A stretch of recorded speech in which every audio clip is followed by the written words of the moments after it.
I put my faith in you. They turn their backs on you. Man, I'm never going back.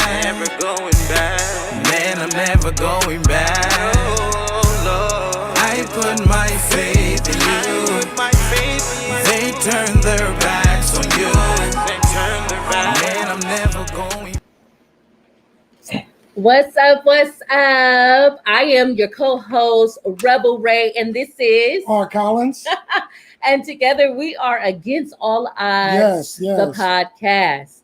And let me tell you, we are excited tonight to have our actual guest speaker tonight. Yes. Coming forth, dropping some knowledge. Yes.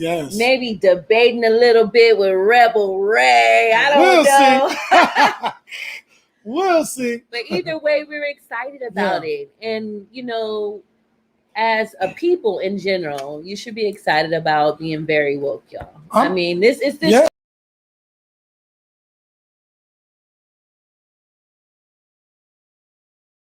You lost the feed. Yeah, we're here. Mm-hmm. It's this trend of, you know, being super woke is like either in or it's not consistent. Yeah. But to attain and transcend and get knowledge is, oh my God, it's awesome. And have certain people in master classes who have mastered that ability. And to have it at your fingertips. So kudos to you. Like if you joined in right now, I'm so excited. I'm definitely excited. And the reason why I'm excited as an African-American male. You know what I mean? To see other African-American males breaking through barriers that I myself want to break through and others want to break through, and just people in general, you know what I mean? Because it is something monumental that Jovan AG has done, within his community, and he's an overall good guy too, really good guy. So. And he's sincere. Like I roasted him, you guys. Like, oh, she did. I went in. I talked about policy, so we got some good stuff. And I trust in the things that he's saying. Again, I'm critical. I'm not gonna just be given just because, right? Yes. I'm not gonna eat it or drink of it just She's because. Not lying. That's her. So I am gonna ask questions. I got that from Mother Eve. I'm very inquisitive. Mother Eve. Yes. Mother Eve asked questions and she ate of the apple. See? And that's not always a bad thing, but we will debate about that a little later, okay? Because if it wasn't for Mother Eve, a lot of things wouldn't have came. They always want to be negative, though. You're right. They always want to be negative. I'm gonna get that to you. You're right about that. You are definitely 1,000% for real. So, I'm looking at how the glass is always half full, not empty. Listen, my glass ain't never empty. I don't care if I got this much in the glass, okay? Never empty. So we are going to engage in dialogue today. So would you like to do the honors of bringing our special guest in? Yeah, but like right before I do, I just would like to say this, and I don't know if it's appropriate, seeing that it's an honor that we have Jovan AG on the show, but I definitely want everybody who doesn't know that I ate a worm 6 months ago, you guys. I was on the show. Okay, listen. You didn't it was a real worm. You threw up on the show. I For y'all, I don't know what podcast that is. I might have to go through them and number them so y'all can know reference. I ate it. Okay. I don't care. Rebel Ray, I was a beast. The beast that I always am. I'm a go-getter. If I said I'm going to eat a cricket, I'm going to eat it with delight. You know what I'm talking about? So I ate that cricket with delight. Other stuff, I was like, ooh, I don't know how you did that. Crispity crunch with some chocolate. Ooh. Yes, and you swallow and don't think about it. Yeah, this one right here, swallowed, thought about it, cringed up, and threw up on camera. Yes, you can thank me later for that live in person. You are right. That was R, and I'm okay with that. But guess what? I ate the worm. I just want y'all to know, I'm not going to bring it up that much more often. Don't bring it up because we got the whole year to go. You didn't overcome that worm. The worm won, and it was already dead. It went down. That's the point. It went down, and it came anyway. I'm gonna be a hater. Well, she gonna be a hater. We're gonna get Let's bring Jovan in, y'all. We're gonna get to Mr. Jovan, but again, for those of you that are chiming in, listen, monumental moment here on our show. We have Jovan AG, businessman, entrepreneur, real estate developer, and understanding about critical literature and finances, and held the position of California State deputy treasurer of the state of California. And I'm going to tell you, a man like that needs no introduction. Well, because some of y'all is that what they say? Needs no introduction. Well, you don't, because stand for yourself. Yeah. Is that what they say? Yeah. You need no introduction. All right, we're gonna bring him in without any further ado. What's up, Jovan? Thank you. How are you? I'm doing good. How y'all doing? Are you super excited about being on Against All Odds? I am, and I was backstage just cracking up in terms of the conversation that you all were having. So the energy I'm definitely feeling the energy that y'all got going on over there. Yes, definitely. We like to have fun on set because you know what? Our group of people who view us and who listen to us, they're just as much fun, right? They are. They love the energy that we bring for together. Because I'm not as good by myself as I wish I was. I wish I was good by myself too. So let's get into you. So introductions to the businessman, right? Tell us a little bit about yourself in that business aspect. Yeah. So, well, first and foremost, thank you for having me on the show. I definitely look forward to the conversation, we're going to have this evening, and look forward to interacting with the audience as the questions they have. But a little bit about myself. I've been in the government affairs political space for about 18 years. My most recent position serving as deputy treasurer for the state of California. For about the past 11 years, I've also owned and operated my own consulting business where I run political campaigns. I do lobbying for organizations at the federal, state, and local level. And then my most recent venture, as you mentioned, I started a real estate development company at the end of last year. That's awesome. Listen, ladies, I don't know. Are you available? Are you available? Not at the moment. No. Exactly, ladies.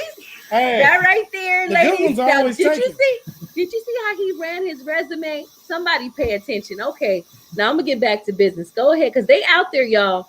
They out there. You gotta level up. Hello, Jovan, somebody. you gotta be careful. I'm telling you, when you got accolades like that, oh my goodness. Right? So a man of standard and a man of power. And so you told us about that you used to lobby here in California and in DC. What actually got you in the political realm? Yeah, so I would say I kind of stumbled into it. So before getting into politics, I played basketball. I played collegiate and I played semi-professional basketball for a few years before deciding to finish up my degree in political science, which actually took me from Los Angeles, California to Sacramento, California. My last semester at Sacramento State, I actually had a classmate who was an intern for a labor union for a lobbyist. And I ended up getting recommended for the position as an intern. And, 18 years later, here I am. And so really kind of was just something that, like I said, I took it, in all honesty, because it was a paid internship. In my mind, I was thinking I was going to go back and be a sports agent with basketball kind of being my first love, but just really found and had a heart for helping people. And I think lobbying is a very unique position because you really serve as a bridge between elected officials and individual organizations that are trying to advance their agenda. Okay, look. Super well. Now, as you started off in your career, tell us where you're actually from and tell us why it was important that you took your ecological perception of that environment with you on your journey. Yeah, look, it's Friday and it's 8 o'clock, so we can't be using ecological perception this time. But with that being said, I follow you. So I'm from Fresno. I was actually born in Madera, California. Raised in Fresno, California. Spent the majority of my years in West Fresno, graduate of Edison High School. And, my upbringing really had a tremendous amount of impact in terms of who I am to this day, and really never losing sight of, my background, irrespective of what I'm doing, or what title I have. And so Spent many years in Fresno. Was very fortunate to find sport.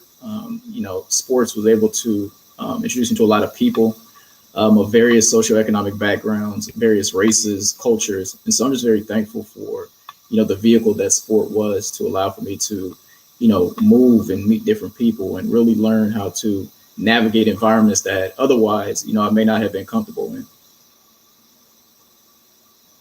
So, we discussed, and you were on fire, you were on passion. And I don't remember if you remember the point that we discussed about capital murder and how 20 years later, yeah. Right. So talk about that notion for me, just to give the viewers some insight on how your mind is formulated. Yeah. So one of the things about me, irrespective of what you may see, I really kind of think of myself as a misfit. Growing up, I kind of hovered, amongst kind of four groups of people. One side of my family were church founders. I had another side of my family that was, kind of very heavy in street culture. I played sports, and I was also a gate student. So, I kind of found myself kind of fluctuating between what people call nerds, church folk, street folk, and then jocks. And it wasn't up until probably I got to high school to where I really understood how to just be authentic in who I was. I think up until that point, I really found myself trying to fit into all those spaces, and I wasn't really doing it successfully. But around 14 or 15, I really started to just be comfortable in the fact that I'm a little bit of all those things. So when you talk about the statistic that we had talked about in the prep show, I think about places like Stockton, Fresno, Oakland, and Compton, and, late 90s, those four cities, continually were vying for number one in the state of California per capita murder. As we know, LA is always number one, surely because of its population. When we talk about murder by population, again, it's those four cities. And unfortunately, we're talking about 20, 25 years later, and that's still the case. It's still the case. Yeah. And so, as policymaker, there have been things that have actually formulated who you are as a person, and you brought that into.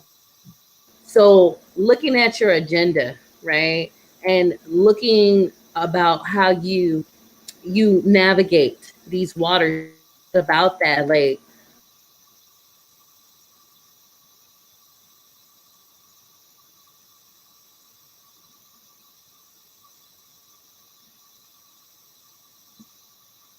Rebel, I'm losing the audio. Okay. So I missed like the last 30 seconds, but I heard you say something along the lines of, as I look to formulate policy, a little bit, I guess, of how my upbringing influences that. Yes, correct. Is that fair? Okay. Yes. Yeah. So I think it has a tremendous impact. I think one of the things I do first and foremost is I hold myself accountable to myself. And, I grew up I'm an only child and only grandchild. I essentially grew up only child, only grandchild. I actually found out I had siblings, additional siblings about 3 years ago. But I grew up only child, only grandchild. And, oftentimes, the beauty of that is that you get to kind of figure things out by yourself without a whole lot of, external influences. But I was very fortunate to have, a group of friends that I grew up with who, we grew up in the same economic conditions. And one of the things that we always talked about is that, once we got older and we grew up and we could help, we would, because, growing up in West Fresno, oftentimes we felt isolated. We felt alone. We felt like people left, never came back, and they didn't care. And so really what I do now is really, my first point of accountability is I say, would the 12-year-old, 13-year-old Jovan be proud of the Jovan today? Oh, I like that. So that's kind of the way I gauge myself. And so, because it's always easy to point the finger and say, what Oprah should be doing or Kobe should have been doing or the mayor should have been doing. But it's like, what you know what I mean? So, what am I doing? What have I done? And so that's always kind of my first, point of reference. And so, in everything I do, I think I'm mindful of that. I've been very fortunate to do policy at the macro level, meaning, one policy change can impact, 300,000-400,000 people. I think I'm at a season in my life where I'm much more interested in the granular changes. I want to see and touch the people that, I'm impacting, and both are valuable, but I've just spent so much of my career making changes and really never knowing the people who I've positively impacted. Wow. And so, that was good at a point in time in my life, but, as of now, I really want to see and look into the faces and feel the people. That's always been something that's very important to me. But, what I think about is all the people who are trying to make it every day, those kind of doing the blue collar work, those who are just trying to make ends meet. I think oftentimes those people can care less about Democrats or Republicans. They can care less about, who the mayor is. Sometimes they don't even understand these dynamics or what these people do. All they know is that their lives not getting better, no matter how many times people go tell them to vote or not vote. They don't see their circumstances change.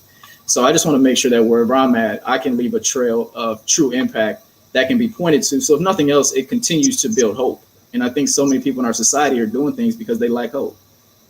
Come on now. He's look, he did his homework. He was ready for Rebel tonight. Yeah, he was. Hello, somebody. Hey, so you're a native of Fresno. I am. Have you ever heard of a football player called Ickey Woods? Yeah. From Fresno? That's my cousin. Wow. Yeah. Wow. My mom is from Fresno. Yeah. So Ickey Woods actually went to my high school. He's about 10 years older than me. And his younger brother Terrell Woods was actually a senior when I was like a sophomore. But so the same high school, Edison High School. Yeah. So for sure. So it's always some family values and somebody tied in that knows someone. Man, right? I'm telling you, right? So showing up as your authentic self, we can hear that in policy. We can hear that in implementation, right? And you talked about Booker T. Washington being one of the most historical figures and also one of those figures that actually shaped your idealism and your ideology about how you perceive values and how you shape the world around you, right? So tell me a little bit about that. Like, tune in and let us know what Booker T. Washington meant to you.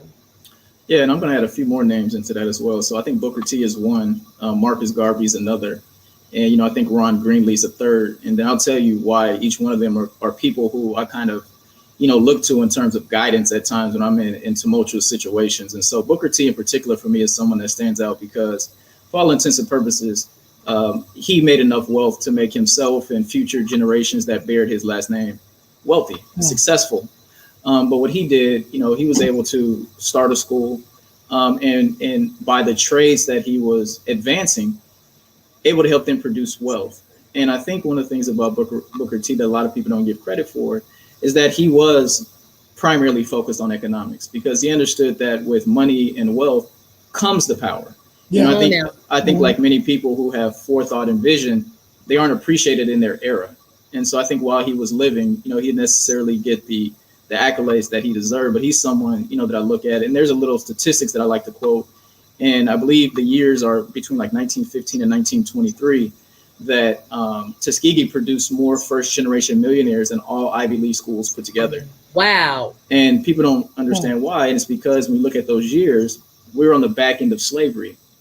And for the first time, you actually had a market of labor that could actually be compensated for the work they had done for centuries for free.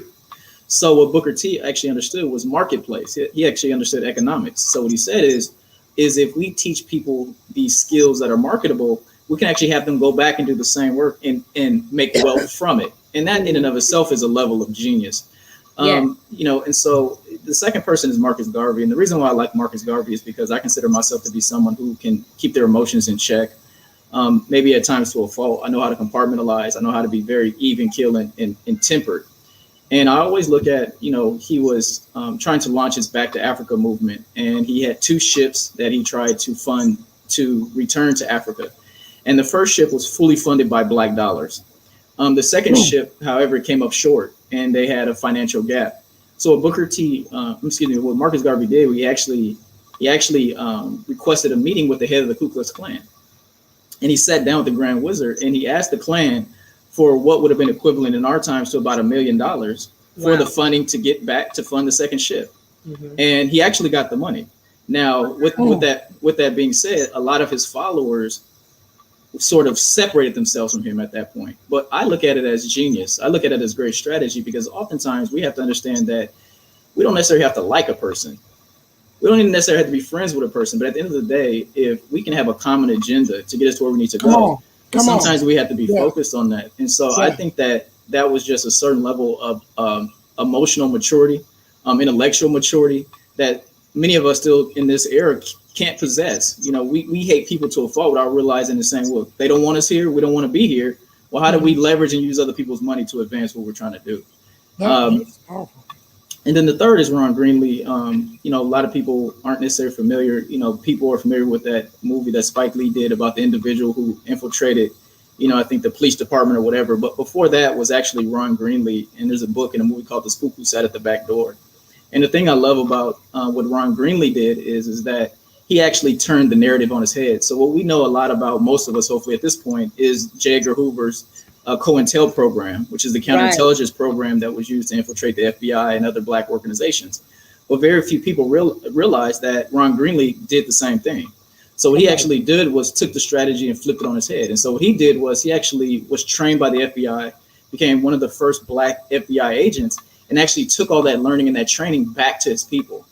And so oftentimes, you know, I see myself as that sort of individual who, you know, is polished, is well packaged, and understands that sometimes you have to sit at certain tables, navigate certain situations to advance an agenda.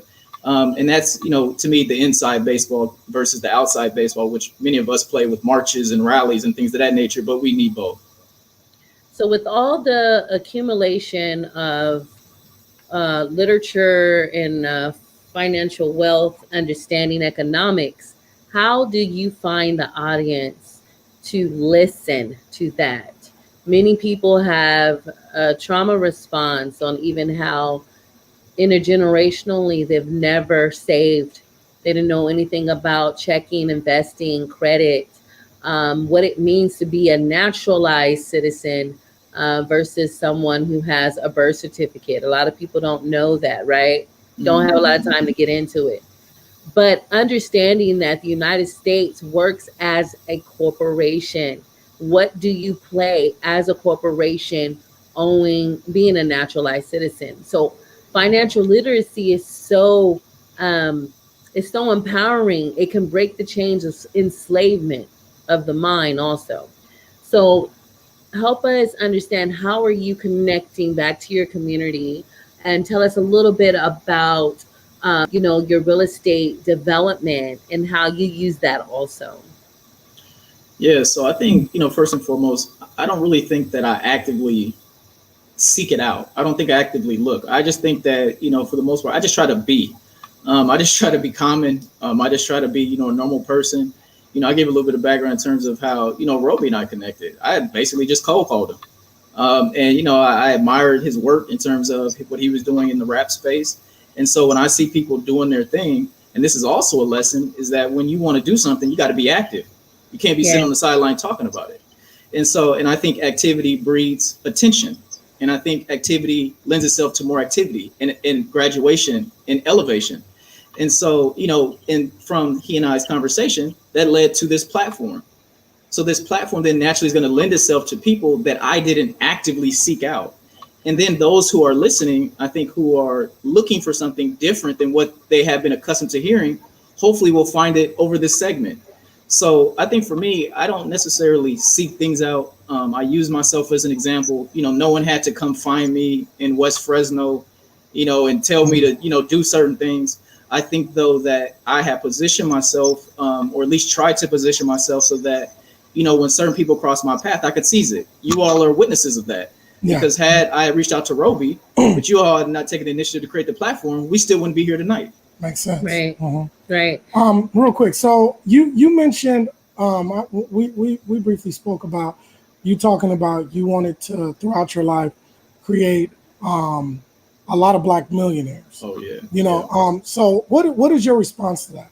Yeah. So for me, you know, it kind of goes back to the accountability thing, and I think that for me playing sports, I'm driven by numbers and I'm driven by data to show your value.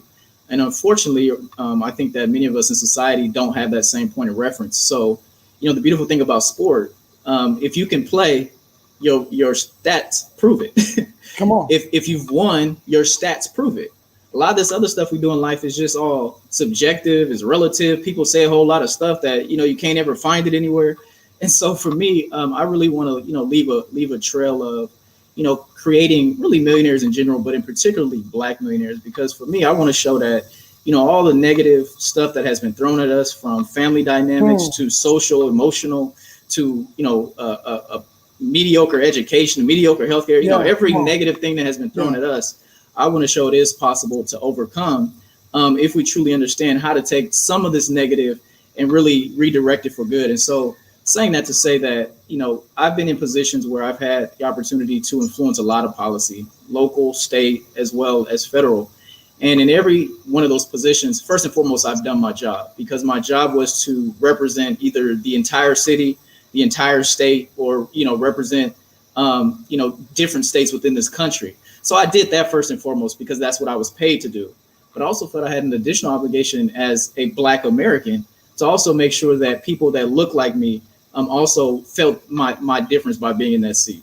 That's right. So representation matters in places of power, definitely, because along with understanding that response that some of us have, even about voting, we vote in a way that's traumatic to us sometimes. We're given in to saying voting doesn't count. But when there's people like yourself who has the ability to convey the needs of the people, address it in a way where it's conveyed across the aisle to red and blue, to Republican and Democrat, and actually find yourself enacting that same policy for the people. These are the people we want to put in office. These are the or Rebel, we vote with no intention and no purpose, which is just as dangerous, right? So apathy is dangerous, but voting with no intention, no purpose is just as dangerous. So being broke is dangerous, but having money and not know what to do with it is just as dangerous. And so, I think we have to, that's where you like to talk about, and I think I'm losing the sound from you all. Yeah, there you go. And so I think that, education is extremely important. I think having a strategy and a game plan is very important. And again, I can't speak enough to how valuable my sports background is, because you will never have an all-star team and just tell them to go out there and play. And that's us as a Black community. We have an abundance of talent in our communities. There is almost nothing in terms of a skill set you cannot find in the Black community. Tennis players, golfers, educators. The problem is that we don't have a game plan. The problem is we don't have a game plan. So you can send an all-star team out to the court, but if they don't have a playbook and no coach and no one knows who's leading what play, you're going to lose. It's wow. Right? So I don't. Lord, listen, he's preaching. Come on, y'all. So I think that our problem is not our lack of talent. Our problem is not our lack of will. Our problem is not our lack of desire. Our problem is not our lack of energy level and motivation. Our problem is our lack of strategy and a blueprint. And so. But don't the counters know that? Stay right there for a minute. Don't the counters know that? Don't those that want to keep those oppressive ideologies in place, don't they know that about us? They do. Plan on it. They do. And I think one of the dangerous things we have against us now, that some of our ancestors didn't, is that now so many of us are also against us. Ooh. And so I think now, I think, we're dealing in very unique times where we can no longer just simply say someone, with a lighter skin tone or blonder hair or lives in a certain zip code. Those are those that are against us. Sometimes we have those right in our own neighborhoods that are, keeping oppressed press, even though they may be a little bit less oppressed. And again, we need to stop for tea because, boy, I'm telling you, he's bringing it. And I don't have enough honey for this conversation. I need that feedback. You understand what I'm saying? And let it go down smooth on the truth on what he's saying. Hello, somebody in the back. Lisa Aiken says, I like this guy. He's so on point. Everything he's saying is true. And Sister Rachel, he did his homework. And amen, I agree with what he stands for, right? So, you got a little bit of the church house in here. Hallelujah. And then you also have Mom Loretta. She's an advocate for us. She's a ride or die, but she gonna tell you like it is. And she is someone that I love dearly. She's Roby's mother, but she's very open and very thoughtful, even on the political process. And she's just agreeing with everything that you're saying. Oh yeah, she's a skeptic. She's a skeptic. Now I will tell you this. Well, she did her research on you as well. Yeah, she did. I will tell you this. You spoke about, us not having the playbook, right? Now this is where I feel that this question arises. Okay, so with you growing up, you know what I mean? How were you guided? Did you have to guide yourself? And, you know, and for future reference, how do you plan on creating that playbook for others so that they can win like you're winning? Love it. Yeah. So I had a lot of influences. And, you know, a major influence in my life was my mother, of course, but also my maternal grandmother, who passed about a year ago at the age of 100 years old. Have our condolences. Yeah. She was the founder of a Pentecostal church, actually, in Madera, California. So grew up, you know, Kojic for the most part. And just Hallelujah. her, you know, Come just out of her, that holiness. you know, and just her strength and independence was something to marvel for me. And I think it had a way of influencing me in terms of what woman meant. And, you know, I find myself being drawn and attracted to women who are just strong and independent, but also still know how to be feminine, right? And I don't think the two have to be contradictory. And so, but I also looked at, you know, what that meant in terms of her dynamic with my grandfather. And so it also, in some ways, because I didn't know my father growing up, I didn't actually find out who he was until 2018 through Ancestry.com. So my maternal, you know, grandfather. I don't want to cut you off, Jovan, but I definitely want you to speak about that because that was powerful, if you don't mind. But go ahead. Yeah, no, I will. Yeah.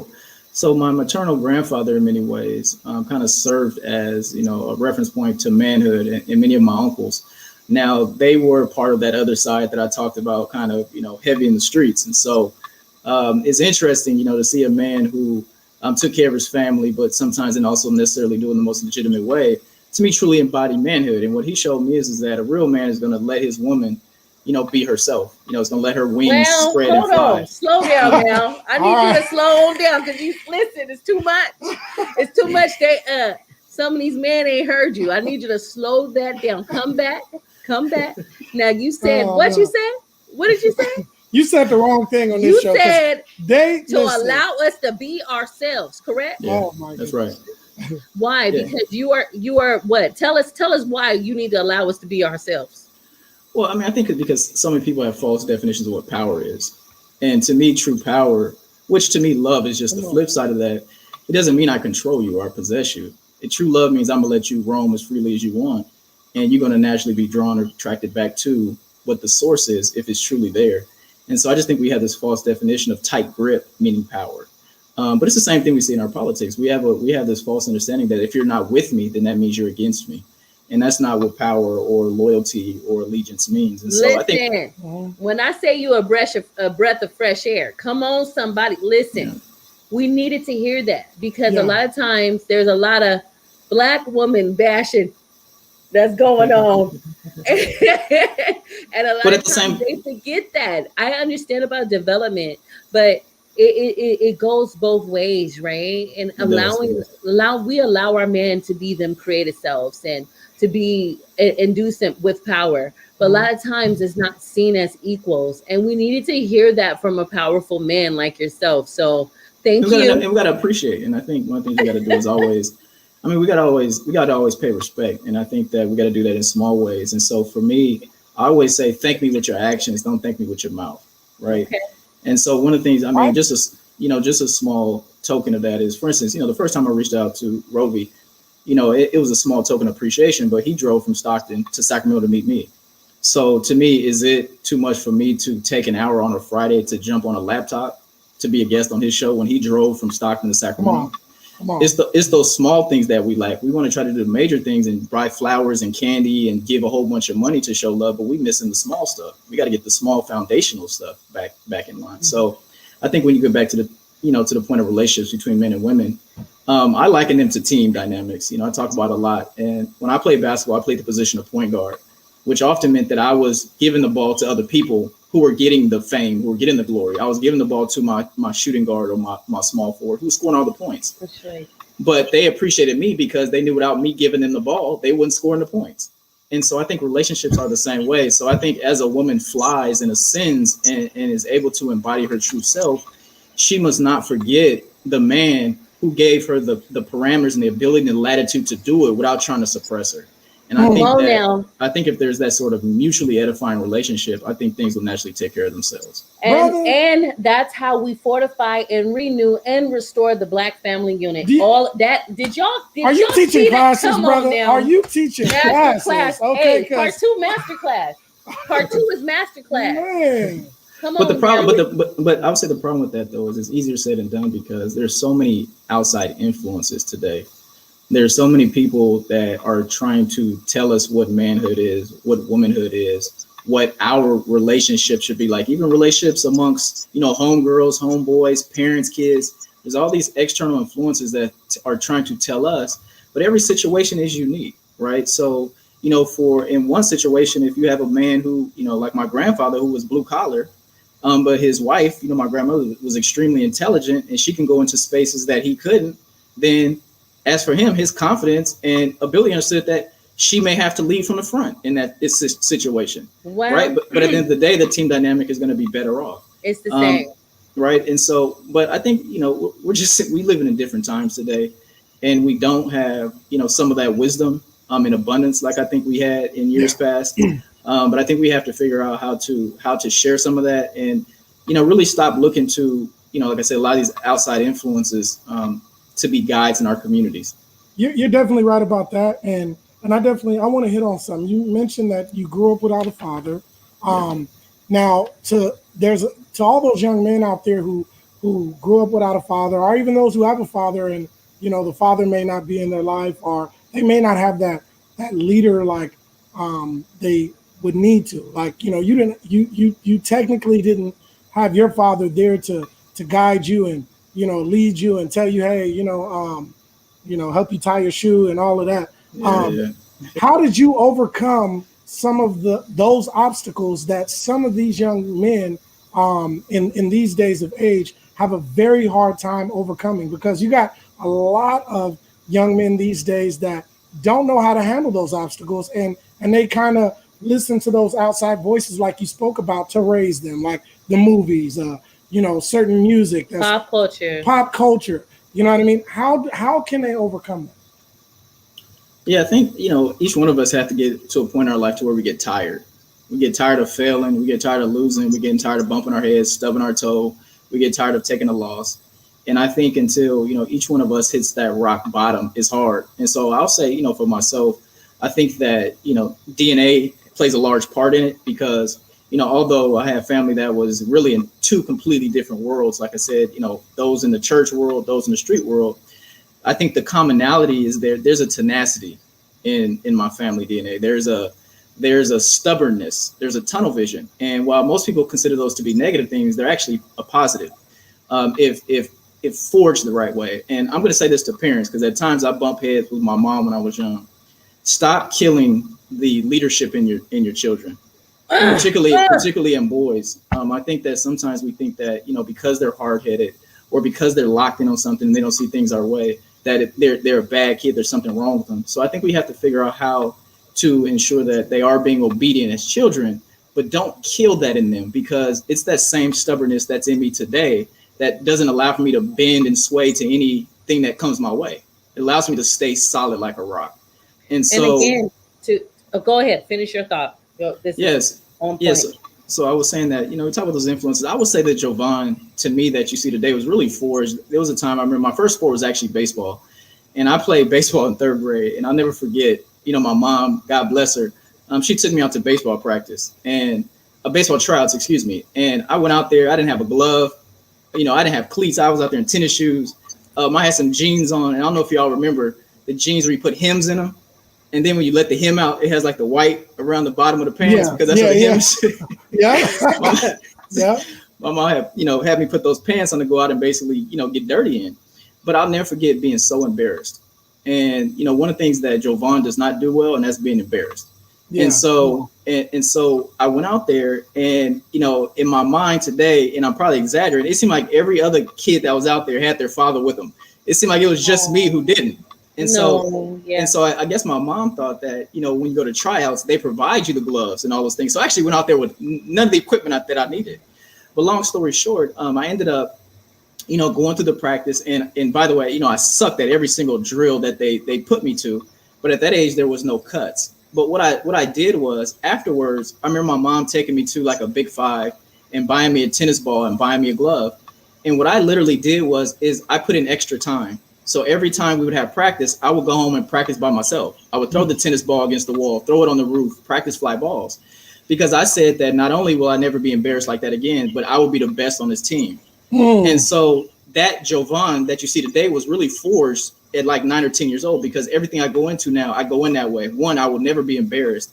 And two, I will be the best in what it is that I put my mind to. And so, you know, for me, I think when you talk to, you know, young men and women, I think first and foremost, they have to figure out who they are. Each and every one of us is unique. And you can never look to someone else to truly figure out how to be authentic. It is impossible. And so with that said, there's always a quiet voice in us that is truly guiding us. You know, it's sometimes even when we sit up in church, we could be sitting, you know, with everyone in our family who may be clapping and applauding and shouting to the same thing, but a kid be sitting up there saying, I don't get this. I'm not feeling this. Right. So there's always something in us that could be redirecting us, or we could have people that's on the other end of the spectrum. We could have a family full of dope dealers, pimps, prostitutes, and there's a kid that's given to that family that says, I'm just not feeling this. I'm not feeling doing this. Yeah. So each one of us is sometimes, you know, imprinted with a DNA code that just makes us unique. And while, you know, we're allowing the Robies, the Jovans, the Rebel Rays, you know, speak to us, we also can't lose sight of that voice that, you know, some say the universe, some say God. We can't lose sight of that voice that's in us and trying to be true to that while taking in, you know, good advice that's being given to us.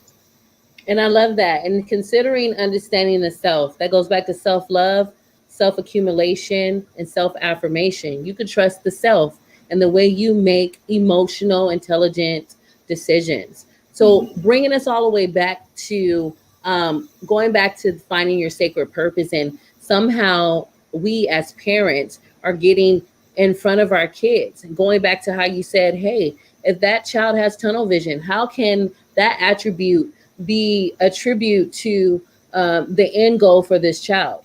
And a lot of times, Dr. Greyjoy, and I don't know if you all heard of her, with post-slavery syndrome, she said our reaction is trauma due to the fact that it was innate DNA response on how Black women holds back their Black males. And it was consideration of the fact that their Black males were sold off into slavery, and that we pressed down their abilities so they wouldn't be seen as superior beings, because they were often sold off, right? Or the master wanted them for themselves. And she's saying she still sees that type of decision making and that type of you know, getting involved in a negative way in your children's life. She still sees that response. So I just kind of wanted to make that connection with our audience, like, make sure it's not a trauma response either, right? That That's you're right. holding your child back. But and I think, and when I think to that, I think we have to really just reject in this season. I mean, because we need to have some hard breaks with some things. Yes. And because so much of what has been given to us has been oppressive, from our religion to our education, come on now, to our media, you know, to our imagery, it's been oppressive. And so we need to make some hard breaks with things, and we need to separate the wheat from the chaff. We need to, you know, determine friend from foe. That hurts some people. That hurts some people. You just ran right over it now. Come on now. You got to let them breathe. And we can no longer allow, because these things have been planted, right? And we're reaping the harvest of these things that have been planted in us. But that don't mean they can't be purged and tilled and rooted out, right? Come on now. But it can only be done with a true 180 correction. And so any religion that's being given to us that's oppressive, I don't want to hear about a Jesus Christ that all he does is save. I want my Jesus to empower as well. Yeah, that's right. Because endowed with power. Hallelujah. Correct. And so, you know, if we're not teaching an empowering gospel, then we're missing the half of the loaf. And the Bible talks about getting us the whole loaf. Listen, and so, somebody get the fishes. This man. But the same is true with our educational system. And so, you know, we cannot expect that an educational system that was not designed for us to truly teach us. And so we have to figure out, I mean, it's unfortunate that, you know, we're getting better education in correctional institutions for some of our young men and women. All right, listen, we don't got time. We don't got time. We need a part 2. If you got a little bit 30 minutes over, because this is amazing. I gotta break you up a little bit because you dropping so much. Let them kind of catch up to what you're saying and how we process, right? And so I just want to acknowledge some people that's on the line right now because you're a little star. You know what I'm saying? I shared it with all the groups. I told Republican and Democrat, y'all come on in. Let's hear the perspective of a knowledgeable young man. And so shout out to our Councilwoman Kimberly Wormsley being on the line. And she said self-actualization is a hard place to get to when many people of color, brown and people of color, communicate. Let me read her comment. Communities continue to feel the despair of systematic racism. So to contribute to what she's saying, now this is Councilwoman Kimberly Wormsley from Stockton, California. She's with the Democratic Party, but she's also a social justice leader here in the city of Stockton, and worked with a lot of nonprofit individuals. And she also runs a private practice that is trauma informed and understanding the cultural competency about systematic racism. So boom, can you answer her question? Going back to our original, what me and you went forth in a debrief. You were like, hey, Rachel, we have all of the things that we need. Yeah. I'm a gatekeeper to policy. I set the policy in place. Now it's up to the people to go get it. Well, guess what? It's not that simple all the time. And I broke it down to you why. So if you would give her the rebuttal that you have. Yeah, so I'm going to answer in two parts, and I don't, know the individual referring to, but at some point I hope to meet her, and just know that in the response, all my commentary is rooted in love. So there's no way any sarcasm to what I'm about to say, but I'm a true believer, and I'm a living witness of things are only hard if you make them hard. And I believe that we have to, first and foremost, change our vocabulary. So I think there's a difference between something being hard and something being not easy. So while I think that some of these things that we're attempting to do are not easy, if we set our minds exclusively to winning as a people, we will win. The problem is that we're trying to organize people who are not committed to winning. Well, so then what happens is we have dead weight. So even when we have leaders who are trying to devise a plan to advance us, it's no different than a team. Michael Jordan couldn't win by himself. He had to get other players around him before ultimately he went on to win 6 championship rings. No matter how talented you are, intellectually, physically, whatever it is, a winner in isolation cannot carry the collective. So it will take other like-minded people who are committed to winning by any means necessary, get rich or die trying, as 50 Cent says, with a strategy, and anything can be overcame. We see it in the individual level, and we see it in the collective level. I don't think there's no offense taken on that. I'm gonna be real. Ain't nobody took offense to that, unless you a hater. As a man thinketh in his heart, so is he. So is he. You know what I mean? That's you got a lot of people that I mean, if you think you're not good enough, you probably aren't. If you think that you're that person who's gonna remain homeless or remain in the situation you're in. I mean, like, you probably will. And I can speak to this because I've been homeless. I've been that person who, I've been in prison. I've been in some of the lowliest places that I could ever be in my life. But guess what? God allowed me to break out of that and change what I was in to come out better than I ever been. You know what I mean? We have people. We come from a people that have, to your point, every negative thing has been thrown at them, and against all odds, we've had to overcome them. We have people like Benjamin Banneker who designed Washington, D.C. Come on now. We have people like who I mentioned. I mean, we have women, and I don't want to just stick on the men. We have women like, Madam C.J. Walker, who finally is getting, her justification. One of the first millionaires. One of the first millionaires to do it on her own entrepreneurship. Hello, somebody. Correct. We had women in the women's suffrage movement, even though they were whited out. A lot of the policies that y'all have for people of color, and I'm not just talking about Black people, was started and revolutionized by people of color in the Black community. Right, even before civil rights, abolitionists. And then on the flip side, we have people like, because we're talking about politics, we have people like Fannie Lou Hamer, right? Yeah. Who, while at the same time, we always want to talk about how she challenged the Democratic Party, she also challenged Martin Luther King. right? And there's nothing wrong with that, because we need people to hold us accountable. We need people to push us, because sometimes as leaders, we have blind spots. We have people like Shirley Chisholm, who before there was a Kamala Harris, right, that was doing things at a time when no one thought it was palatable or her time of what she should be doing.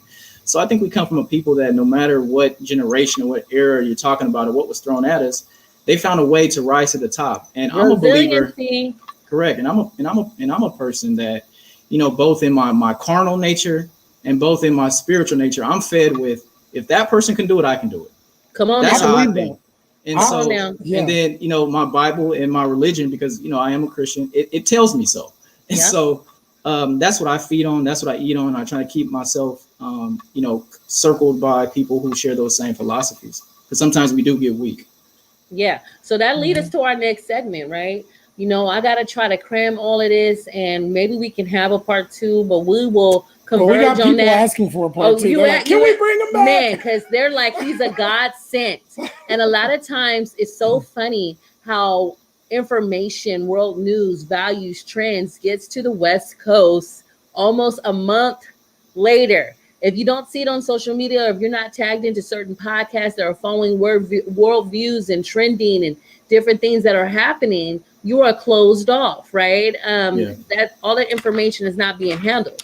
So I want to let me give you my thought to that real quick. Okay. So I've recently unplugged from the whole social media thing. I've always had a philosophy: stop doing so much watching news and go make some news. Woo! Right, that's a philosophy that I had. And my grandfather, he used to have a saying, and please, you're just not about to roll that. Hold on, that's an applause. Everybody, heart that up. Heart that up. Heart that up. That was some knowledge right there. Listen, right? you gotta go out and make something happen. If make something happen. Like, don't just sit news. around, be lazy. Don't like once the Bible says, without a vision, the people perish. Get yourself a vision and go for it. I believe in that strongly. And the Bible says also make it plain. And those, like you said, that don't implement it, y'all perish. I ain't trying to perish, Jesus. I'm trying to be here. But, and I'm gonna leave one. So my grandfather used to have a saying. He passed away when I was younger, but this is a man who, escaped the chain gang in Alabama at the age of 16. Joined the military, lied and said he was 18. And I kind of share with you a little bit of his background, but he used to have a saying when he felt there was too much TV watching or TV watching at all. He used to say things like, "Those white people made their money. Go to bed so you can get up and make yours." Woo! Go to bed. Listen, I'm putting it on a shirt. I hit you with a couple of dollars because you dropped it here. I'm just saying, y'all go to bed. Do your work in the morning. Rise but I think up, that right? speaks to but that speaks to priorities. And so, aside from the language that was used, that some could take offensively because we live in such a politically correct society, we can't lose sight of the wisdom behind it. Because essentially, what he was saying is that you sitting up being entertained by a bunch of people who off somewhere enjoying the fruits of what you're doing. That's but right. It's suppressing and it's slowing down you being in the same place. Exactly. And I want to tie that in because we have to move to the next segment, right? And we have to facilitate this discussion. You dropping these gems. But I want to attribute social media and the ability of the internet in this 21st century that actually does that. It has almost actually programmed, even with the logarithms, on how you should perceive the world around you. I mean, Facebook has done that. Instagram has done that. They only show you certain feeds and certain posts and different things that line up with your behaviors on the internet, whatever you shop, whatever you're accustomed to, whatever is in your region. If your region is lacking and the increase in disparity is so trifold, right? You're never going to know what's out there. So you have to seek out knowledge actively through other means necessary. So, I want to go back to some of the comments, right? Lisa Atkins, she says... I wanted to go to that. Yeah, definitely. Speak on that. So Lisa Atkins says, they feel and think the same exact thing. But she said, but sometimes people need help to be motivated. This takes us to our next segment. You ready? Handling the haters and pressing towards the end goal. Handling the haters and pressing towards that end goal. I need you to hit that from 3 angles. And we talked about I kind of want to hit on that a little bit too. But go ahead. Yeah, that's a tough one. And I think it's tough because, again, I think people have been let down. And that's real. And we have to be honest about it. There's a lot of us who've accomplished some amount of success. and the people who may have been rooting for us, supporting, they don't feel like they feel it, right? And that's real. You know, there's some people who feel like, you know, I probably should be doing more. Or there's people who don't see it. And in a world where there's so much media and social media attention, if people don't see it, they don't think it's happening, right? And so that's another problem we're faced with. So I think as it relates to motivation, I think you have to be proximate. I think that more people have to be touchable, reachable, because that is inspiring. And to me, success and motivation, it's a spiritual thing.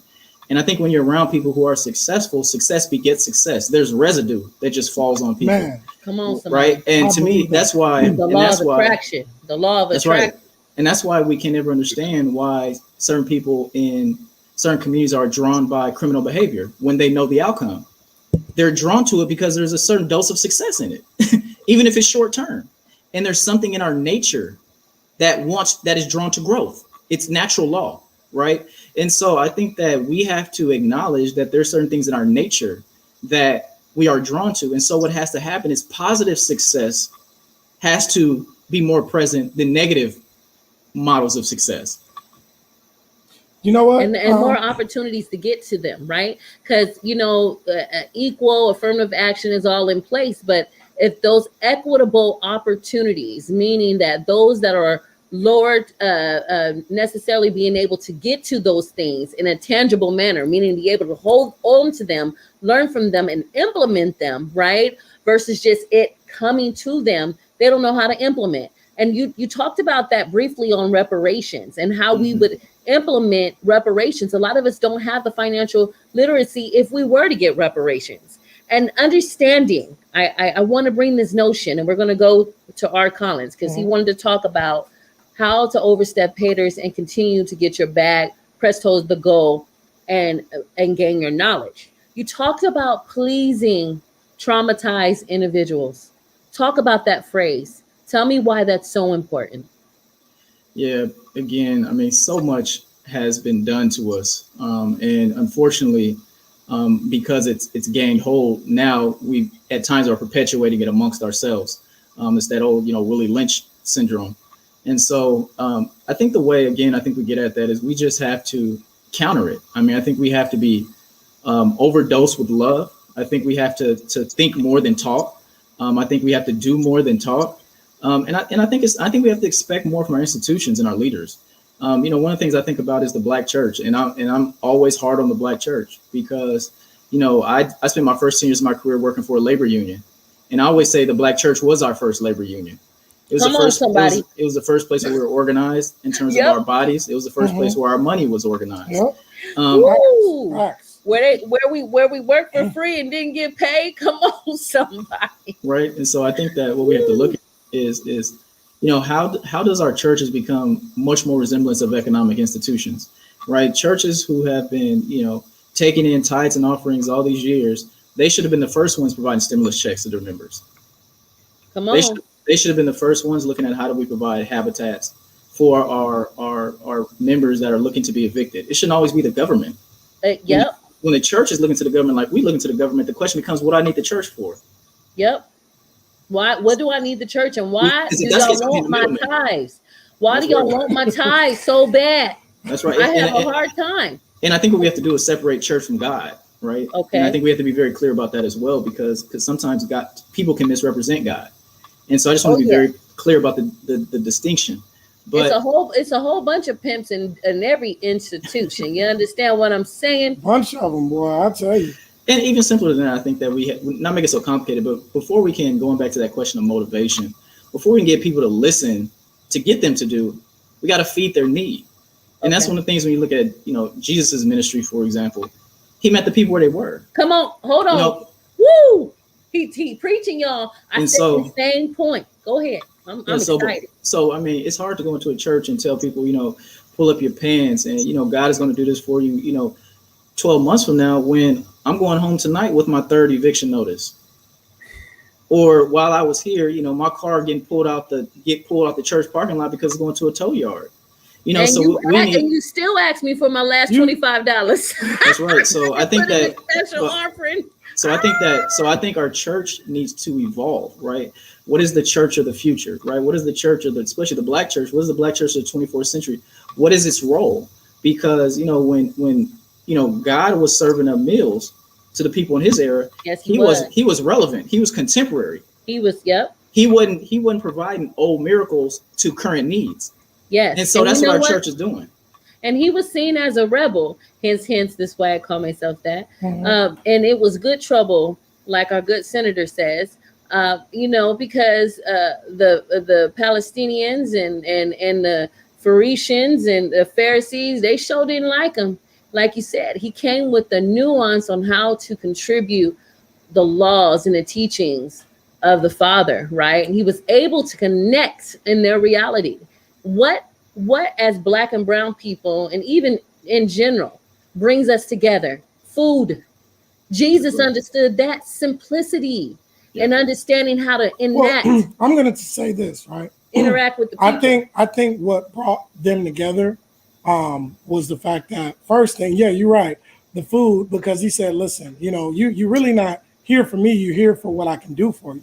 But in the essence of it, I think the love that he gave them jawed them. And I think the black church lacks that. I think we as a people lack that at times, the empathy for people who have needs, you know what I'm saying? And encouraging them and helping them when they have a need. Because you may have a situation where, you got a sister that's been walking for years, but she's been faithful to a certain church for years. And we quick to go get the pastor a new car, or the deacon raise all kind of money for him. So instead of going to raise money for that sister and going to buy her a car and showing in front of the eyes of everybody that we as a whole, as a collective are building the framework of love. And I like how you really put emphasis on the framework of love, because if love is not the root, right? If love is not, then it's all vain anyway. And I'm talking about real love, not no transactional love, because you can actually have transactional love. But this is what we're talking about. You feel me? You know what I mean? And so, and then going back to the motivation aspect, Sister Lisa brought up, about having people motivate you. I think you said something extremely powerful when you spoke about who you are around. I think what diffused me with my motivation was with the people who I continue to be around. I had to prune my tree. I had to cut some ties from people so I can grow. You know what I mean? So to answer your question, and we do like to answer the questions that people bring up because there's been a lot of them. But in order to grow and in order to gain that motivation, you have to change your surroundings. You have to change who you're with every day. You have to change what you're bringing in. If all I'm eating is burgers and fries, you know what I mean, I'm eventually going to be obese, unhappy, and unable to find your member. Right. The chemicals in my body are going to make me, sad. I'm not going to be feeling, healthy. But if I'm eating healthy, guess what? I'm going to get healthy results. So to even go in more depth and adding to what you were saying, Brother Jovan, Sister Lisa, I think for any young man or woman listening, and even older for that matter, because we got some who are older, younger, whatever, who don't understand this concept. I don't care if they're family, I don't care if they're friends. Sometimes in the family is sometimes the worst ones. As toxic as I don't know what. and will mess you up. So long story short, change who you are around and change what you are feeding yourself. Don't sit up all day watching soap operas and things that don't matter. Like me, what I do sometimes is, I'll look up things that inspire me. You know what I'm saying? I'll watch people who inspire me. Anything that's inspirational that will motivate me. This is what I do. When you're hungry, you go to the refrigerator and you eat. That's right. You see what I'm saying? When you're hungry. Yes. So if you're hungry, you have to do certain things in order to gain that. And nobody's going to give it to you. And we talked about that previously on a lot of our podcasts, is putting the action of those new belief systems in place, right? Mm-hmm. A lot of you all grew up with the tradition of the most black, with the black family unit. It's family over everything. Mm-hmm. Nah, that's not the truth. And I hate to say it, we are in collective. certain aspects it is. We talking but about in money. the aspects that you're talking about, we talking about money. We talking about producing something that was not there in the first place. Mhm. And sometimes family gets in the middle of that. True. Now, if they love you enough, they're going to stand back and they're going to watch you grow as you prune. Yes, and they're going to pull into your roots and the nutrition of your value of your soil. You understand what I'm saying? Mhm. But if they're not doing none of that and they're sucking that energy from you, it's time to go to another life source. That's all I got to say. We talking about handling your haters and pressing towards the end goal. So, Jovan, what is your end goal? Tell us about that. And we want you to plug yourself. You have a podcast. Yes. You have different things popping off. Roby doesn't want to end this, but I want to be respectful of your time. Respectful. We might have to do a part 2 because it's a lot of commentary popping off, but we got to facilitate this thing in a good way. We got to be decent and in order. Praise the Lord today. And also, while you're finishing explaining what you're saying, please end it with that story of how, with your father and how, you met your other side of your family. That was so powerful. Yeah. It really touched me, man. Yeah, no, appreciate that. So I say my end game is really, I want to be able, at my funeral, for someone to read my eulogy and be able to really just have an account for my life. And that's, for me, is really trying to create as many Black millionaires as possible, rather through policy. Most recent example being, stated I was the deputy treasurer for the state of California.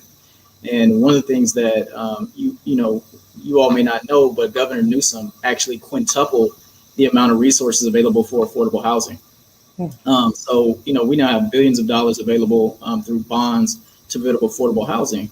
And one of the things that I did was help advance a policy to create a set aside.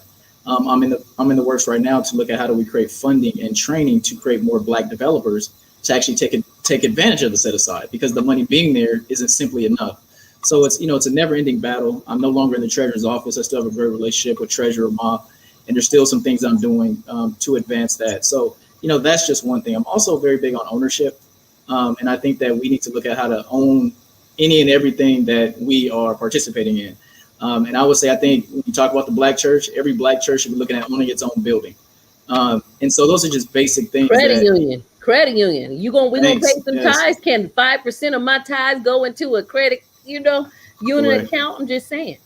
Correct. And then how do we also look at, church conglomerates, church consolidation? So if we don't have the understanding that, it may not make sense from an overhead standpoint, to look at how do we run in 5 different churches when each church only got 15 people in it. We spend in 5 different, utility bills. We spend in 5 different property tax bills, water bills. How do we become much more business oriented in terms of our spiritual practices and our religious practices? I think through that, we talk about Kwanzaa. One of the principles of Kwanzaa is cooperative economics, right? And so those are ways that we can look at and say, how do we pull together our resources, even if one of us as an individual doesn't work together? So that's a long way of saying, my first and foremost goal is, how many Black millionaires can I help create? One of the policies I created in the Treasurer's office, the way that helps create Black millionaires is when you look at affordable housing projects in the state of California, the average affordable housing project is about $50 million. The developer fee on an affordable housing project is about $3 million. So what that's saying is if a Black developer is able to create a real estate, affordable housing project, that they're entitled to about $3 million. So, for me, it's saying, by creating this set aside, it's creating more opportunities for Black developers to build this type of housing that creates this type of wealth. So, that's the way of looking at it. And then on the ownership side, it's just through education. It's getting people to understand that, if you have a church of 1,000 people and, while it's good to press tithes and offerings, can we set some static goals? Can you get everyone in the church to give $100 a month? If you meet 4 times every week for church service and Sunday school, and then if you meet another 4 times for Bible studies, can you get people to give $12.50 every single time? If so, you now become a $1.2 million operation. Woo! Just by those 1,000 people giving $100, and then if you cut it in half, you're talking about 500 people. If you do half of that, you're talking about 250. So now 250 people giving $100 a month, you're now talking about a $300,000 operation. I want to pause right there because you're dropping a lot of knowledge. Again, we gotta chop this up in small processes for people. There are people on here traditionally who do not believe that there should be any type of business development within a church, even though a church is seen as a non-profit corporation, which is some type of business entity. And a lot of individuals have been traumatized by seeing that the pastor or whoever else that's within the church, demonize that ability to have power over money and power over structure. Now, to clarify for those individuals who are struggling with the whole notion of church and state, or the notion that there has to be spirit and spirit only, or, churches are conducted only as a business transaction, please break it down to them that there has to be a balance. You're not just talking about turning the church into a full business corporation, but implementing some of those trends to help its people out. Is that what you're saying? No, I think I'm saying something probably a little bit more extreme than even what you're saying. I'm saying it is a business. It is a business. It's a business. It's a business that promotes the gospel. And if you don't believe so, don't file your taxes at the end of the year and see what happens to that institution. Don't comply with state, federal, and local laws as it pertains to people with disabilities and see what happens to your institution. If you want to ignore and act like it's not a business. So I think that there's certain things, again, this is what we talk about. We have to make some hard breaks. So there are some things that culturally we cannot continue to promote and think that we're going to become better as a people. If the majority of us are still clinging to religion and are still clinging to church, we have to become much more astute. Now, that's not to say that we need to secularize our churches or cleanse our churches of Christ and our religious practices, but we also have to implement business principles, because it is a business. And now, I am going to say CLCC, slick in the 1950s and throughout the civil rights movements conducted themselves in this way. And they were a group of ministers that came together in a business oriented fashion, were organized, and they were able to develop strategy in order to pass major policy. So this is not some reinventing nuance idea, everybody. This has been done, and it's every major denomination at the top of it has a successful businessman. I don't care if you're Kojic, Bishop Blake. I don't care if you're AME, John Cager, T.D. Jakes, Floyd the Pope, Floyd Flake, right? One of the greatest evangelists of all time, Billy Graham. I mean, these are magnificent business people. And the reason why most of them can do effective ministry is because they have amazing for-profit ventures that are funding their ministry. Correct. Yep. Without the money, break it on down. You can't move. I know that hurts. That hurt to hear that from a lot of people, but that is telling the truth. But he's speaking. See, a lot of people don't know how to separate the two. Like, and he's basically breaking down, both arenas. You know what I mean? Church and business. Like for me, I'm just gonna be honest. Like, like you said, I mean, like if you don't pay your taxes at the end of the year, they're gonna eventually sell it in the tax auction. You know what I mean? So there has to be a form of business and structure and strategy to help grow that ministry. You know what I mean? Not for the pastor, not for one of the deacons, not for the pastor's wife, but first, the responsibilities of the building and growing the ministry in the sense of the financials and everything, because without the money you can't grow. But also, I believe as well, after you have a plan with helping empowering the members understand what you're doing as well, and helping them grow and helping them flourish and dropping that knowledge for all, right? And deterring financial predators, because financial predators seek out individuals who are moved by spirit and are moved by structure and like institutions of religion. And so actually having that innate conditioning to see that eye, right? To what do the Black church folks say? She had that. Well, anyway, you have that insight, right? To deter those individuals. And so we want you to plug yourself. Again, we are so grateful. We want you to plug yourself after you tell us about the story of your dad. Yeah. So So I was given a ancestry.com kit for my birthday in 2018. I went ahead and submitted the spit swab that you submit and get the information back. But to contextualize it, I wasn't one of these people that grew up. And, again, I think, who you're tied to is important. And one of the things growing up, I was never told that I came from a broken household. I was always told by my mother, my grandmother, my uncles that you can be any and everything you want to be. Why? Because you have God on your side. So you're not broken. And, so I won't go too far down that path. But I think, not having, almost tricking yourself, right? Almost tricking your psychology to believe that anything is possible and almost creating an alternative universe. Some people think it's crazy, but I think that if you can conjure it up in your brain, you actually can make it materialize. And, a lot of that I did growing up, but through biblical principles and through biblical scripture. And so fast forward, into my adulthood, I was never really one that kind of was looking for my father, was never one of those kids that was kind of down on themselves because they didn't have their father. But I was gifted. And it's amazing sometimes how the spirit works because, sometimes, the universe and God knows what you need more than you do. And so I was gifted this ancestry kit. I submitted it. And I got the packet back. I went online, set up my account, and I was contacted by a young lady. And, she was asking me a bunch of questions about, do I know who my father is and all this other kind of stuff. And so, I'm gonna be honest with you, when I got the communication, I thought it was my sister, but I thought, well, maybe, my father had an illegitimate child and they knew about it and now they're trying to protect him. So I thought it was one of those kind of situations. But come to find out, he had passed away. So he was murdered in 1989. And so I ended up, it was one of 3 sisters who I have that I found in Los Angeles. And she had reached out to me and we spoke the next day, after about 24 hours with the email exchange.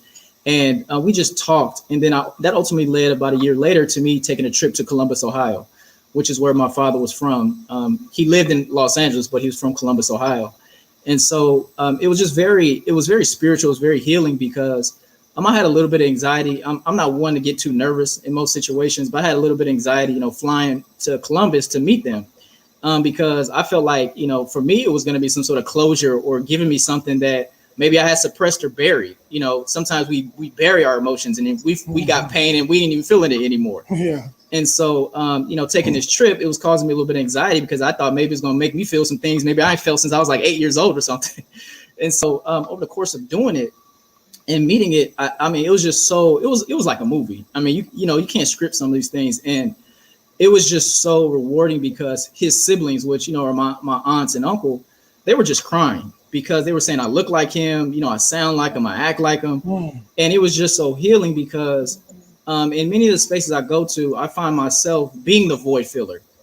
And it's just amazing how God has, tailored my life to be someone that can actually come in and heal people.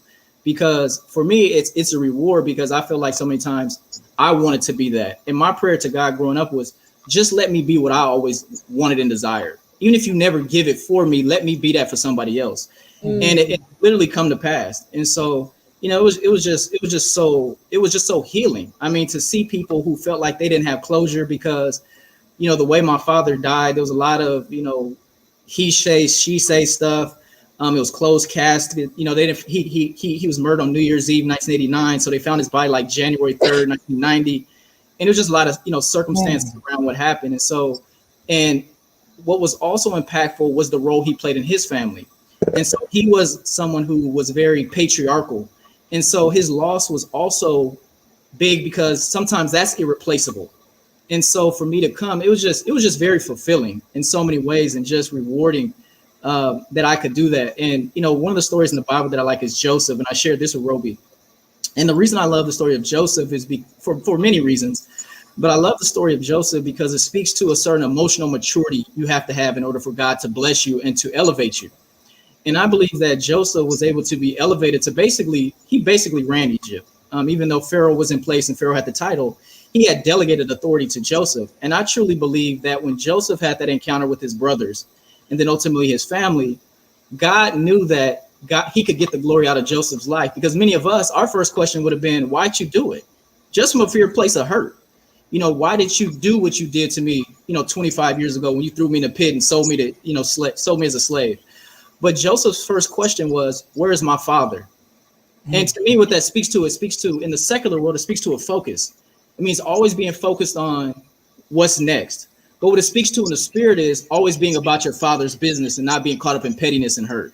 Woo! And so I just love, the story good. of Joseph, for so many reasons. And so, I just, again, a lot of my role models are people who I had never met. Joseph was actually one of them. Like I said, Booker T was one of them. And so I've just always tried to live my life. And I believe the stuff that I read. And I believe that if Peter can walk on water, if my faith gets strong enough, I can too. I believe if Elon Musk can put a rocket into space, if I put my mind to it, I can as well, because God is not a respecter of person. Man, well, you got to get like Rebel Ray, because I actually walked on water. You feel me? Nobody was there, but I did. It was some stones, some flat stones, but the water was covering it. You understand what I'm saying? Anyway, but to break that up, and to end on a great note, right? All of the knowledge that you dropped tonight, and seeing I don't know if you can see the comments, but the comments that are coming in, that you are a breath of fresh air, that they're rejoicing in understanding that someone like you is out there fighting for them, and that you're actually a person who can be our voice. We want to salute you tonight. And it was only universe. Yeah. And I believe in downloading. A lot of people laugh at me, but there is a collective information that is out there in wavelength. And if you get on the right frequency, you will meet those individuals you need to meet. And Roby being on the frequency, and I being on that frequency, we were able to meet you and therefore bring you to our audience. And we thank you for that. We thank you. Please drop your information that our audience members can get a hold of you. Drop your podcast. Drop any creative author, books, or anything that you're working on. Go ahead. Yeah, so I think the main thing, I promote right now is my consulting business, where I do campaign management. I also do lobbying. That could probably be very helpful for individuals. I also do strategic planning. So when I talked a lot about we need to have a blueprint, I do that. I do that for businesses. I do that for organizations, people. I love doing it for churches, because again, without a vision and a strategy, the people will perish. Without knowledge, people are destroyed. And so my consulting business is AG Global Solutions. My domain name is www.ageeglobal.com. And I will just close this by saying, for me, this is truly touching. I felt the intimacy of our conversation. It motivates me and it reinvigorates me. Sometimes in this work, we get drained. And I think over the course of touching, bases with people like yourself who are truly passionate about what you do, it re-inspires me. And for me, I'm all of you. I'm that kid that, didn't listen to his mom. I'm that kid that was out there doing stuff in the streets, and then he had older people telling him, don't go down this path. I was the kid acting up in church, when the pastor was preaching. So there's nothing special about me other than I just made up my mind not to lose. I love it. And you know what, Jovan? We love you, and I mean that sincerely. And I could say that, our audience loves you as well. Mm-hmm. It's not often that we get somebody on our show that, is just as eloquent as you. Super elegant, classic man. Genuine. Come on now. Just even from my meeting with you and Rebel Ray's meeting with you prior to this, I enjoyed everything that you spoke to me about. You know what I mean? I enjoyed everything that, it was so heartfelt, man. And I could feel like the love. I can feel, I know that you have a lot of great things in store for you, and I know that God is going to create paths for you that you probably, you done great things already, but I see greater for you, man. I do. Appreciate that, man. And likewise for you too. Yeah. And I definitely appreciate you for coming on our show tonight.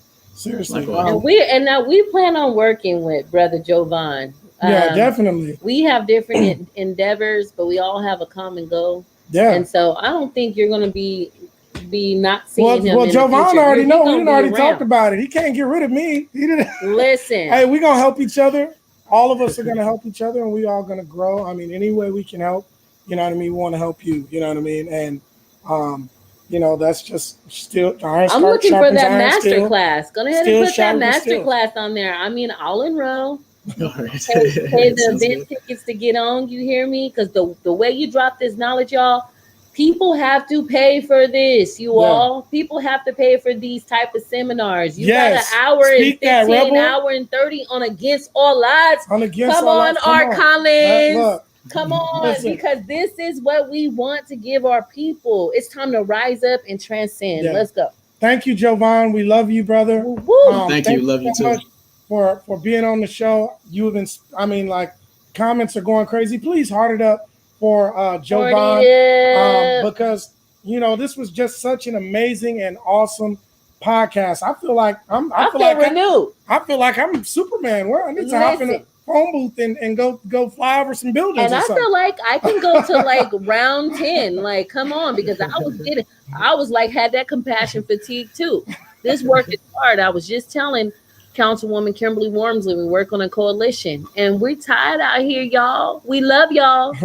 We love y'all. We do. But, you know, advocacy work and social justice work and always doing that ethical right then is hard sometimes where you're in a moral decayed society. So thank you for your time. We love you. We'll talk to you on the back end. All right, thank you. Bye-bye. Listen, y'all, that was a lot. You're going to have to run this back. You're going to have to like. You're going to have to share. You're going to have to put the notification, because if we do a part 2, is they ready? Man, you know, I mean, I'm going to be real, you know, to even have a part 1 from a man like him, like Jovan AG. Come on. Was amazing. After the pandemic. And I want you guys to like Rebel Ray said, you need to share this. Share it. You know what I mean? You need to share this. You need to tell your friends, let them watch this, because I want somebody to be encouraged. I want somebody to feel motivated. Yes. I want somebody to know that, you know what, no matter what situation you're in, that you can make it out of whatever you're going through. Yep. And Jovan AG has shown all of us that. Against All Odds in this building, y'all. Yes. We're letting you know. And so, you know, like, comment, subscribe. You know, we love and appreciate you guys for each week spending that time with us. Come through. You know, you guys Tell them what we got next week, though. Boom, boom. Is that next week? Boom, boom. Is it next week? No, it's in 2 weeks. It's in 2 weeks, y'all. I'll let you tell them, because it's we got a major author coming online, y'all. The 19th child. He's the 21st. No, the 19th child of 21 children from the same mom, not different daddies now. And allowed to tell the story in his own words. And he has a movie in the making. Somebody told his mama's story and sugarcoated it. But on Against All Odds, he gonna tell the real. He gonna tell the real. He gonna give us the what? And his mama became that tea, right? Because child got enough honey for this. I gotta swallow hard, man. But, you know, understanding too self-value and self-worth, he's going to be talking about that. So that is Paul Hunter. And he will be with us in 2 weeks. Yes. So 2 Fridays from tonight. Y'all better tune back in. I'm going to be real. I didn't know it was possible for a woman to have 21 kids. First of all, you know how much... Y'all strong. I could never be a woman. I could never do that. Who was that? Who was that Amish woman that was on 16 and counting or something? Did she have like 25 kids? I thought he had multiple wives, though. No. It was her? It was one woman. Somebody drop it in the chat before we leave. Wasn't it one woman that put all that out? And she didn't have listen, she lost like 2 babies or something. Wow. On top of that. Well, this woman had 21 children. I don't think she lost them, right? She lost 2. Oh, she lost 2? Yes. But listen, y'all need to come on in the chat line and see that one. Yeah. Because he's number 19 and he telling like it is. So y'all tune in. We're gonna drop his book also, y'all. Jovan AG again. You guys look him up. He's got a lot of great things. But anyway, we appreciate y'all. Like, comment, subscribe, share. We Against All Odds, baby. Bell. Notify, yes. Put that bell on, because sometimes we be on It's him. CP time. It's me. It's me. So sometimes we don't come on right at, and we gonna be doing better. People time for y'all that don't know what CP time is. We gonna do better in 2021. Yeah. Praise the Lord. I don't care. This is our show. We gonna come on 5 minutes later. We can. Okay. She be on me about that. I'll be like, you know what, whatever. But we gonna try to be on time, y'all. You know, we love y'all. We love y'all. Respect y'all. Against all odds, baby. Love y'all.